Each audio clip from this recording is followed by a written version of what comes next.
Hello അസ്സാം വലൈക്കും welcome back. എന്തുണ്ട് വിശേഷം? ഇന്ന് ഞാനില്ലേ എല്ലാവരും മാങ്ങ അച്ചാറിടാറുണ്ടല്ലോ എന്ന് വിചാരിച്ചിട്ട് ഞാനും ഉണ്ടാക്കിയതാണ്.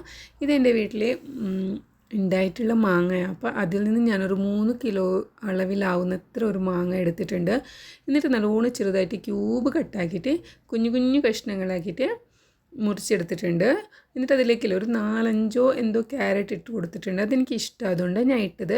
എന്നിട്ട് ഇതിപ്പോൾ ഞാൻ ഉപ്പിലിട്ട് വെക്കട്ടെ. നല്ലോണം പുളിപ്പുള്ളതുകൊണ്ട് കുറച്ച് അധികം തന്നെ ഞാൻ ഉപ്പിട്ട് വെച്ച് കൊടുക്കുന്നുണ്ട്.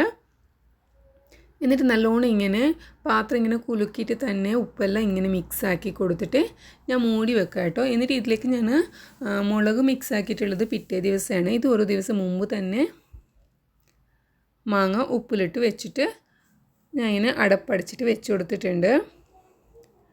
ഇനി പിറ്റേ ദിവസമാണ് കേട്ടോ ഞാൻ ഇത് തുറന്നു കൊടുത്തിട്ടുള്ളത്. ഇപ്പോൾ ഇതിൽ നല്ലോണം ഉപ്പൊക്കെ വലിച്ചെടുത്തിട്ടുണ്ട്. ആ പുളിപ്പൊക്കെ മാറി കിട്ടിയിട്ടുണ്ട്. പിന്നെ ഈ ഉപ്പിൻ്റെ വെള്ളം ഇതിലേക്ക് ആവശ്യമില്ല കേട്ടോ, ഉപ്പ് കൂടിപ്പോവും. അതുകൊണ്ട് ഞാൻ ഇതിൻ്റെ ഉപ്പിൻ്റെ വെള്ളം കളയാൻ പോകുന്നു. അപ്പോൾ ഞാനത് സെപ്പറേറ്റ് ആക്കുക. വേറൊരു ബൗളിലേക്ക് മാറ്റി കൊടുത്തിട്ട് അതിൻ്റെ നീരൊക്കെ പോയി കിട്ടുന്ന രീതിയിൽ ഞാനിങ്ങനെ മാറ്റി കൊടുക്കുന്നുണ്ട്. എന്നിട്ടിത് ഞാൻ കടുക് വറുത്ത് പൊടിക്കാനുള്ളതാണ്.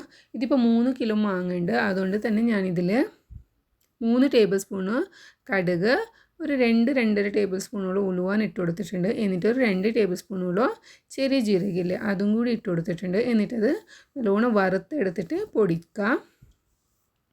ഇനിയിപ്പോൾ ഞാനിത് ഉപ്പിലിട്ട് വെച്ചിട്ടുണ്ട്. ഞാൻ അതേ പാത്രത്തിൽ തന്നെ ഒരു 2 ദിവസമോളം മുളക് ചേർത്തിട്ട് വെക്കാനുള്ളത്. അതുകൊണ്ട് ഞാൻ ആ പാത്രത്തിൽ തന്നെ ഇതിലേക്കുള്ള കായൊക്കെ റെഡിയാക്കാൻ പോവാം.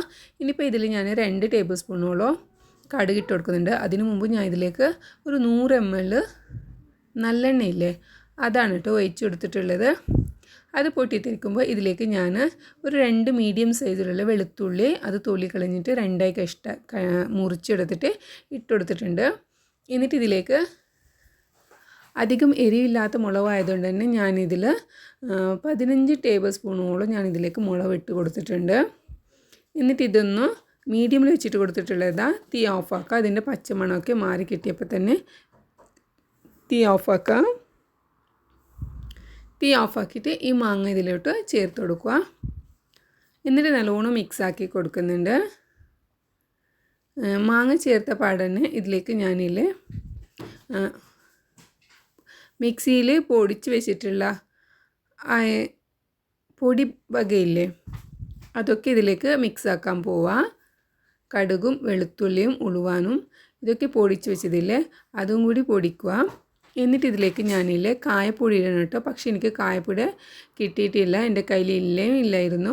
അതുകൊണ്ട് തന്നെ ഞാനിതിലേക്ക് ഹിങ്ങില്ലേ അതിൻ്റെ ഒരു ചെറിയ കഷ്ണം ഇട്ട് കൊടുത്തിട്ടേ ഉള്ളൂ. ഞാനിത് ആദ്യമായിട്ടാണ് കേട്ടോ ഉപ്പേരി ഇടാൻ പോകുന്നത്. പക്ഷെ നല്ല രസമുണ്ടായിരുന്നു. ഇത് വിനീഗർ കേട്ടോ. ഇത് ഞാൻ മുളക് പൊടി ഇട്ടിട്ടുണ്ടായിരുന്നു. ആ ബൗളിൽ തന്നെ ഞാൻ വിനീഗർ ഒഴിച്ചത് ഒരു 3 ടേബിൾ സ്പൂണോളം വിനീഗർ എടുത്ത് ഒഴിച്ചു കൊടുത്തിട്ടുണ്ട്. എന്നിട്ട് എല്ലാം കൂടി ഒന്നുകൂടി മിക്സാക്കുക. അപ്പോൾ ഇതിൽ ഉപ്പും മുളകും എല്ലാം പാകത്തിനായിട്ടുണ്ട്. നല്ല രസമുണ്ടായിരുന്നു കഴിക്കാനും. അപ്പോൾ ഇത് സിമ്പിളായിട്ടുള്ളൊരു മാങ്ങ അച്ചാറിൻ്റെ റെസിപ്പിയാണ്. അപ്പോൾ ഇനി ആർക്കും ഇനി ഉപ്പേരിടാൻ അറിയില്ല എന്ന് പറയേണ്ട ആവശ്യമില്ല കേട്ടോ, എല്ലാവർക്കും ട്രൈ ആക്കാം. അപ്പോൾ എൻ്റെ ചാനൽ സബ്സ്ക്രൈബ് ആക്കാത്ത ആരെങ്കിലും കാണുന്നുണ്ടെങ്കിൽ ഒന്ന് സബ്സ്ക്രൈബ് ആക്കി സപ്പോർട്ടാക്കുക. എന്നിട്ട് നിങ്ങൾക്ക് ഇഷ്ടമാവണമെങ്കിൽ ലൈക്ക് ആക്കുക. പിന്നെ ഈസി ആയിട്ട് ഉപ്പേരിടാൻ ആർക്കെങ്കിലും വേണമെന്നുണ്ടെങ്കിൽ നിങ്ങൾക്ക് ഇതിനെ ഷെയർ ആക്കാം. അപ്പോൾ എന്തായാലും നമുക്ക് നെക്സ്റ്റ് വീഡിയോയിൽ കാണാം. താങ്ക്